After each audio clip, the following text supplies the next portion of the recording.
Sveiki fotobičiuliai, su jumis sporto fotografas Vytautas Dranginis ir šiandien mano pirmasis gyvenime unboxing.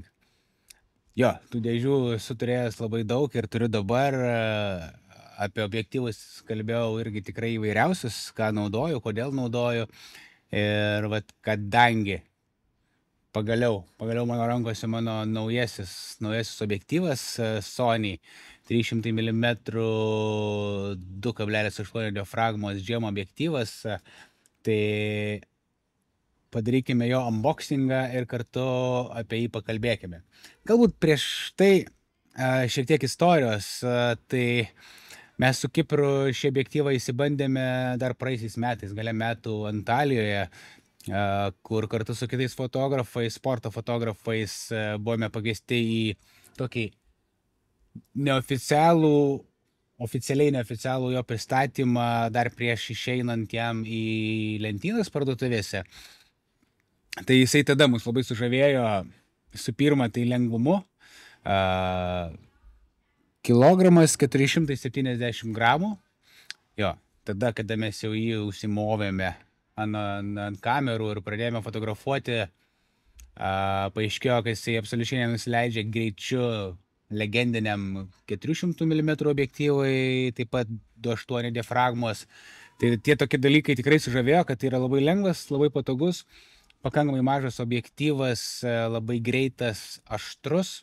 Ir jau tada supratau, kad tai gali būti mano sekantis pirkinys. Tai visai neseniai prieš keletą dienų grįžau iš 2 Formulės 1 etapų Imoloje, Italijoje ir Monake, kur taip šiek tiek labiau testavau šį objektyvą. Nepavadinčiau to testavimu, aš dirbau su juo. Tai toks tiesioginė prasme buvo darbo metu testavimas, kas, manau, yra geriausia realiom sąlygom patikrinti, kaip viskas yra iš tikrųjų. Tai ir jeigu tai galime pavadinti testavimu, šalia to dirbau ir su 400 mm objektyvu. Tai jeigu 400 mm objektyvas man yra jau labai gerai pažįstamas, su juo dirbu olimpinėse žaidynėse, kitose žaidynėse, Europos žaidynėse ar kažkokiam kitam čempionate, tai man puikiai pažįstamas objektyvas ir labai mėgstamas. Tai vat galėjau side by side, taip sakant, patikrinti abu vieną prie kito. Be abejo, rankos linksta prie 400 mm objektyvo, tai nuostabus objektyvas visom prasmėm. Manau, kad toks vienas iš etaloninių objektyvų, flagmanų.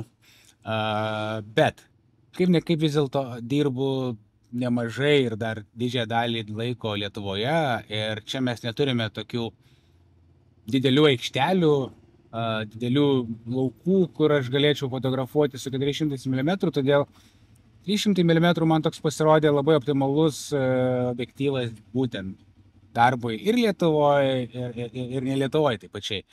Taip pat tai yra diafragma 2,8, tai šviesus objektyvas. Be abejo, mes esame pripratę dabar jau prie fiksų, kad ir 50-ukas 1.2, tai ir prie 1.2 jisai tik atsiskleidžia visos gerasios savybės, tai 1.2, gerai, 1.4 diafragma, 1.8 f2, mes, taip, faina, greita, lengva dirbti, bet, kartais reikia tų milimetrų ir daugiau, tai 2,8 yra kaip ir skaitosi vis tiek. Vis dar šviesus objektyvas, tai jisai tikrai puikiai tiks net ir muzikos fotografijoje, pavyzdžiui.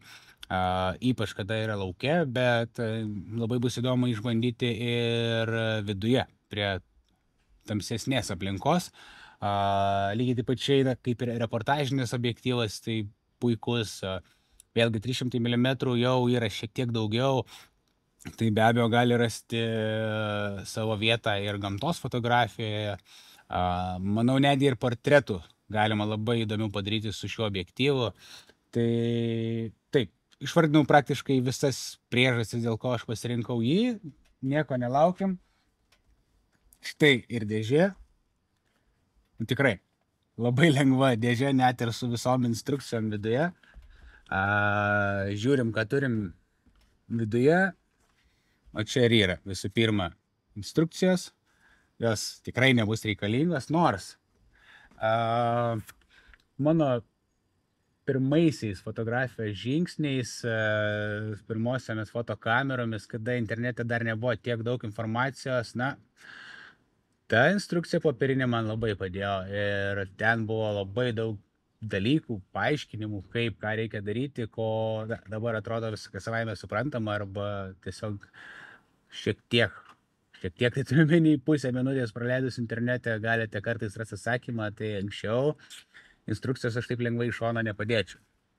Ką turim toliau? Toliau turime 2 strapus. Vienas skirtas objektyvui, kitas skirtas objektyvo keisui, dėklai. Ir čia taip nereikalingų dalykų tikrai nėra.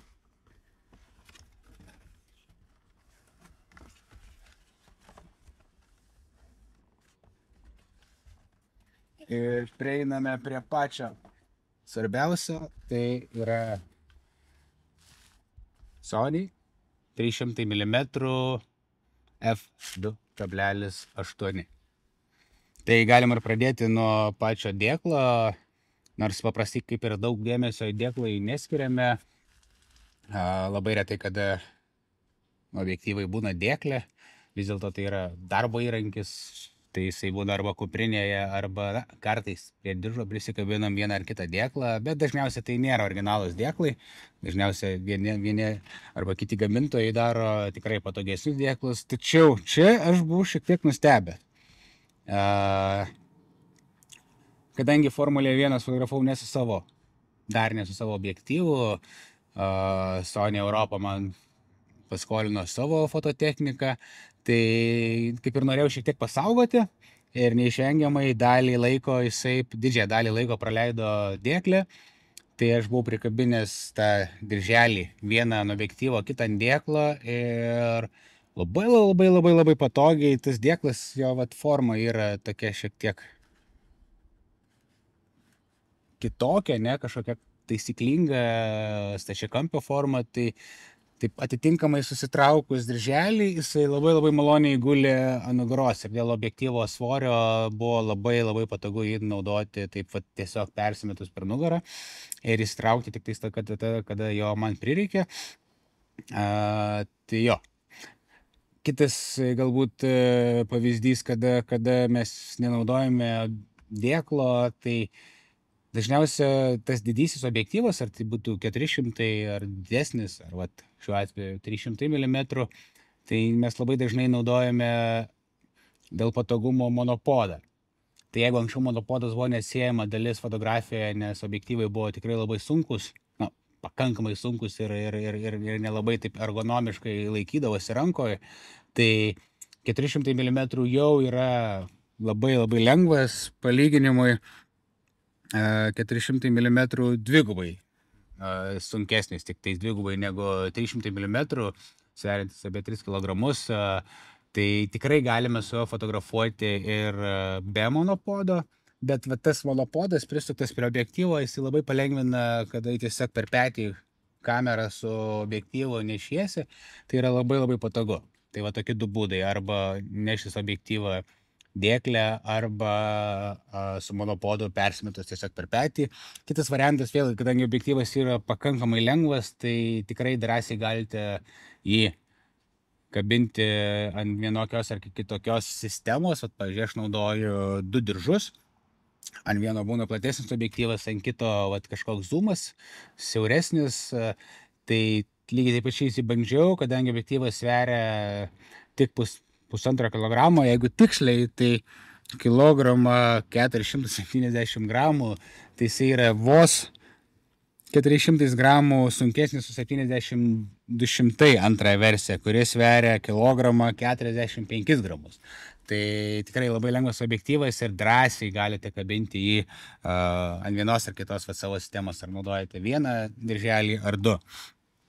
Tai tiek apie tokią išorę ir ergonomiką.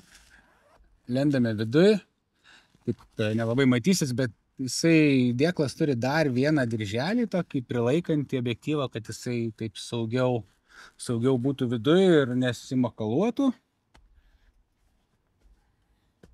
Ir štai 300 mm. F2.8, GM objektyvas. Na jo, tas pirmas jausmas lengvas, labai lengvas ir iš karto jauti, kad jisai tikrai labai fainai guls kartu su kamera. Lenscapas toks pats kaip ir 400 mm, odinis, kuris va taip saugo kartu ir blendą. Lenscapo mes dažniausiai nenaudojam, nebent jeigu jis jau lieka. Tai nėra labai patogus dalykas, nes jį reikės po to nešiotis. Nėra toks mažas kaip paprastų objektyvų, kur yra tiesiog plasmasės gabaliukas.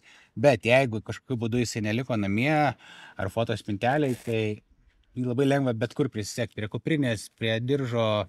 Tai tikrai labai fainas dalykėlis, kuris ir apsaugo, ir atlieka savo tą apsauginę funkciją, kuri realiai ir yra apsaugoti objektyvą. Gerai, grįžtam prie objektyvo, blenda žiauriai faina, lengva, maža, bam. Ir štai yra visas objektyvo dydis.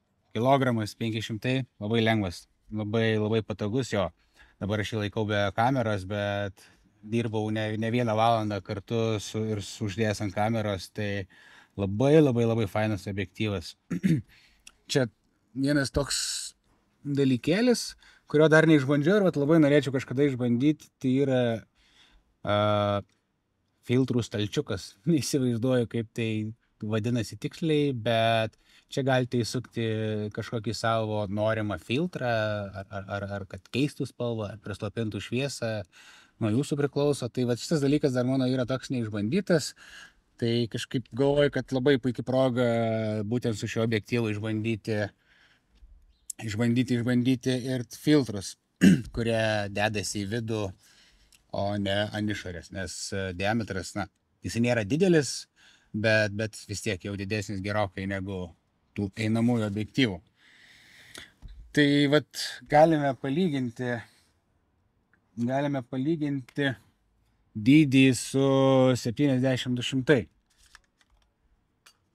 Priminsiu, 70-200 objektyvas antros versijos diafragma 2,8 sveria kiek daugiau nei kilogramą, 300 sveria kiek mažiau nei 1,5 kilogramo. Tai pažiūrėjus, plius minus 10 cm skiria juos. Be abejo, diametras yra didesnis, bet vėlgi, priklausomai nuo to, kokią fotokuprinę naudojate, tai jisai tikrai tilps ir į fotokuprinę, tą didesnę, aišku, šiek tiek. Bet vėlgi, tai yra objektyvas, kur ne kiekvieną dieną naudosite jį, ne kiekvienam fotodarbe, tai ar tai bus kuprinė ant ratukų, kurią aš dažniausiai naudoju per kelionės didesnės, ar tai bus vėlgi dėklė transportuojama, tai vis tiek yra labai mažas ir patogus objektyvas. Ir galbūt dar parodysiu objektyvą, kuris buvo toks mano darbinis arkliukas iki dabar. Ir pasakysiu, kodėl nebėra jisai. Vienas iš pagrindinių darbinių arkliukų, tai yra Sony 400 mm. Puikus objektyvas. Mano vienas mėgstamiausių ir jisai labai daug matė pasaulio ir daugiausia, aišku, autosporto ir Dakarų ne vieną matė. Bet kaip ne kaip jisai yra tamsus. Ties 400 mm mes jau turime 5,6 diafragmą ir, jeigu lauko sąlygomis tai yra vis tiek labai gerai, tai vidaus sąlygomis jau yra gerokai per tamsu. Dėl greičio neturiu priekaištų, jisai tikrai fokusuoja ir dirba greitai, bet didžiausia problema man, kada fotografuojamas objektas yra arti backgroundo. Tai jeigu tai būtų arena kažkokia, tai vis tiek labai arti yra žmonės, tribūnos, jeigu tai būtų, kad ir atvira arena, kažkoks sporto maniežas, vėlgi tos tribūnos yra pakankamai arti ir tiesiog 5-6 diafragma, nors jinai ir gražiai išplauna backgroundą, tačiau tas objektas, jo, puikiai, ties kuo didesnė diafragma, tuo jis gausis ryškesnis, bet vis tiek tas backgroundas šiek tiek kreipia dėmesį ir objektas nesigauna taip izoliuotas nuo to backgroundo. Tai ilgainiui tai šiek tiek mane pradėjo erzinti ir aš ieškojau galimybių, kaip palengvinti savo. Tai be abejo pagrindinė galimybė ir vienintelė galbūt. Tai kadangi aš fotografuoju su Sony A1 ir turiu 50 megapikselių, aš drąsiai galiu kirpti labai daug. Tai kaip ne kaip, vis dėlto 70-200 objektyvas tikrai yra vienas iš pačių pagrindinių objektyvų sporto fotografijoje ir naudojant crop mode, kada tiesiog fotoaparatas naudoja ne pilną matricą, o mažesnę matricos dalį. Tai pasaka, crop modas padidina vaizdą arba priartina, jeigu taip grubiai kalbant, 1,5 karto. Tai gan daugumoje situacijų tiesiog fotografuoja tą nuotrauką taip jau techniškai iškirpęs, jinai yra arčiau ir backgroundas vis dėlto yra labiau užblurintas. Tai štai, jo, viena iš priežasčių, kodėl atsirado 300 mm mano arsenale. Įdomumo dėliai galbūt pabandykime jį. Tai dydis vėlgi labai nedaug skiriasi nuo 70-200, svoris kilogramas 400 gramų, kilogramas 395 gramai ir 300 mm primena kilogramas 470 gramų. Tai vos 100 gramų sunkesnis objektyvas. Na, o jeigu jisai suskleistas ties 100 mm atrodo taip, ties 400 mm mes turime dar didesnį objektyvą ir čia realiai gaunasi 400 mm, ties 400 mm maždaug centimetro skirtumus, tai 100-400 gaunasi netgi didesnis objektyvas, ilgesnis negu 300. Na ir jo. Tokia vėl bėda kaip ir, nors jisai tikrai yra labai gerai pagamintas ir apsaugo pakankamai, na, bet kada jau aš fotografuoju Dakare ir dulkių ten yra daug, jūs tikrai žinote mano istorijas, tai, na, kažkiek dulkių vis tiek patenka į objektyvo vidų. Dažniausiai tai fotografijai neįtakoja, tai nėra didelis kiekis to triukšmo kažkokio, kuris galėtų pakenkti. Bet jo, tai kaip ir bet kuriuo šiuo atveju visa sistema viduje yra gerokai saugiau. Tai va, dėkime į šalį ir šitą ir pakalbėkime apie dar vieną dalyką, kas man ir padės su milimetrais didesniais. Tai telekonverteris, Sony telekonverteris 1,4. Tai 1,4 karto priartinantis vaizdą, na, automatiškai ir patamsinantis 1,4. Tai pažiūrėkime, kaip atrodo iš arčiau. Gaunasi mano antras gyvenime unboxingas per vieną dieną. Taip, fainas, mielas keisiukas. Daug lūkesčių jam neturiu. Nemanau, kad jisai vis tiek bus kuprinėje su keisiuku, dažniausiai ras savo vietą tiesiog, kad užimtų mažiau vietos ir kad greičiau būtų pasikeisti reikalui esant. Na, bet keisiukas yra keisiukas, reikalingi dalykai. Tai va, mažas telekonverteris reikėtų pasverti, nepasižiūrėjau, kiek jisai sveria, tikrai nedaug.